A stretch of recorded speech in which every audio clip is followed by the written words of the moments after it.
გიზო თავაძე პოეტი დღესდღეობით ქუთაისის ახალგაზრდობის პარკის დირექტორი, რამდენიმე წიგნის ავტორი, ორი სპექტაკლის სცენარის ავტორი, ქუთაისის მესხიშვილის თეატრში დაიდგა, ასევე კინოსცენარი, რომელიც ზაზა კოლელიშვილი გადაიღო, ქუთაისელი ბაბუა. აი ეხლა ამჟამად ჩემი ყველაზე დიდი საზრუნავი და საკეთებელი არის ქუთაისის ახალგაზრდობის პარკის სრული რეაბილიტაცია, რომელიც გუშინ დავიწყეთ და ძალიან გახარებული ვარ. წელიწადი და 2 თვე გაგრძელდებოდა სრულიად ახალი პარკი გვექნება ქუთაისში. ლექსებს წერე პატარა ასაკიდან, ასე მე-4 კლასიდან, მე-3-მე-4 კლასიდან. პირველად დავიბეჭდე მე-6 კლასში ვიყავი და მაშინ გამოდიოდა ჟურნალი პიონერი და იქ დაიბეჭდა, რომელიც ჩემმა მასწავლებელმა გადაგზავნა ეს ლექსი და დაიბეჭდა, ისე რომ არც კი ვიცოდი. მე ახალგაზრდობიდანვე უკვე ბეჭდავდი ქუთაისში, ქუთაისის გაზეთებში, გამოდიოდა საქალაქო დიდი გაზეთი ქუთაისი, გამოდიოდა საქვეყნოდ ცნობილი ჟურნალი განთიადი და მე საქართველოს ყველა ჟურნალ გაზეთში ვიბეჭდებოდი და ასე რომ შეეხება ძალიან ადრიდან მქონდა ლიტერატურასთან და რა ვიცი, ეხლა მე ვფიქრობ საქმიანობად დამიგროვდა წიგნები გამოცემული. ესე იგი პროზა, პუბლიცისტიკაც, 5 ტომი პუბლიცისტიკა გამოვიდა და პოეზია. ასე რომ ქესატად ვიყვე და არ ვქონდეს წიგნები, არა, ლიტერატურასთან მქონდა მაგზ და მექნება შეხება. სალამ ვიქნები.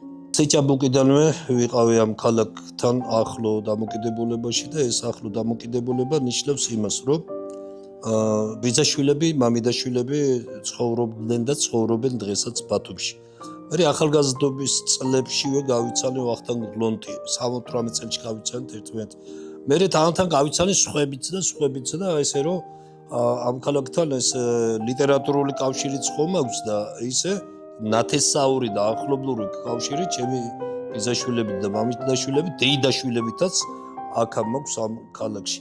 ძალიან მიყვარს, ხშირად ჩამოვდივარ ხოლმე, აი მეგობრებთან არაფრის გამო, თუნდაც არაფრის გამო, ჩამოვდივარ 1-2 დღე დავრჩები, ვიქეიფებ, გამოვილი, ნახავ იმ ძველ ადგილებს, სადაც მიყვარდა ყოფნა.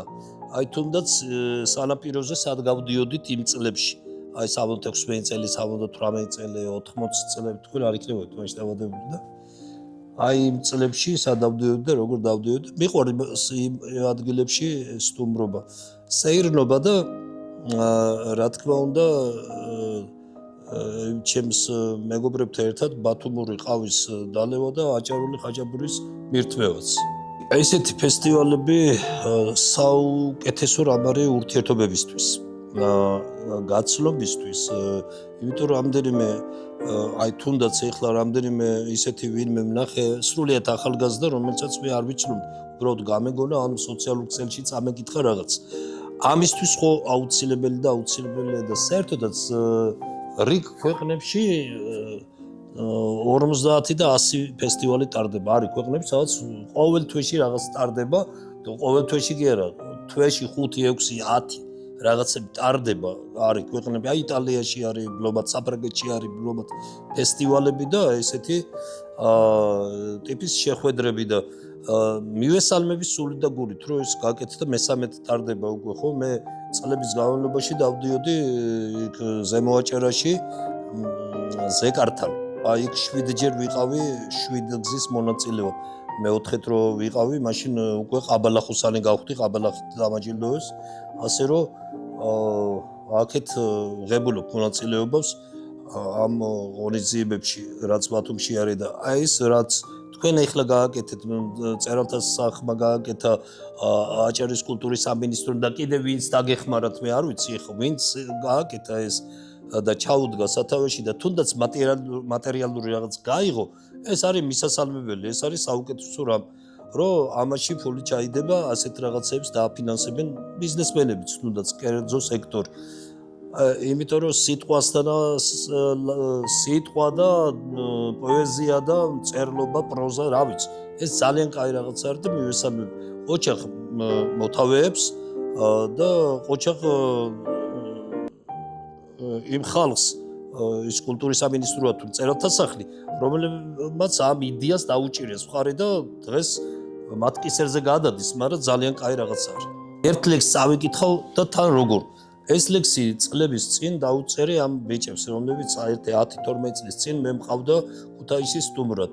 ეს ოთხეული, როი, გენრი, ხო, კი, ზუსტად ესენი, გაბაიძე და ბერიძე. ესენი მყავდა ქუთაისში და ეს კიდე ჩვენი ხმაწვილი ფირცხალაიშვილი. ესენი იყვნენ ჩემთან ქუთაისის სტუმრად. აი ამ ბიჭებს მიუძღვენი მაშინ ლექსი, რომელიც თითქმის აღარ მახსოვდა და დღეს სკოლაში სადაც ვიყავით, კავკასიის ბიზნეს ცენტრი, ხო, ის სკოლა კავკასიის ბიზნეს ცენტრი თუ რა ქვია იმ სკოლას, ხო და აი იმ სკოლაში ბიჭმა წაიკითხა ეს ლექსი. მე ვთხრე, ჩემი ლექსია თქვა, კიო, შენი ლექსიაო და იმიტომ მოვიტანეო და უნახავს ეს ლექსი და მე არ მქონდა ეს. აი ახლა წავიკითხავ ამ ლექსს, რომელიც ეძღვნება ამ ბიჭებს, ბათუმელ პოეტებს.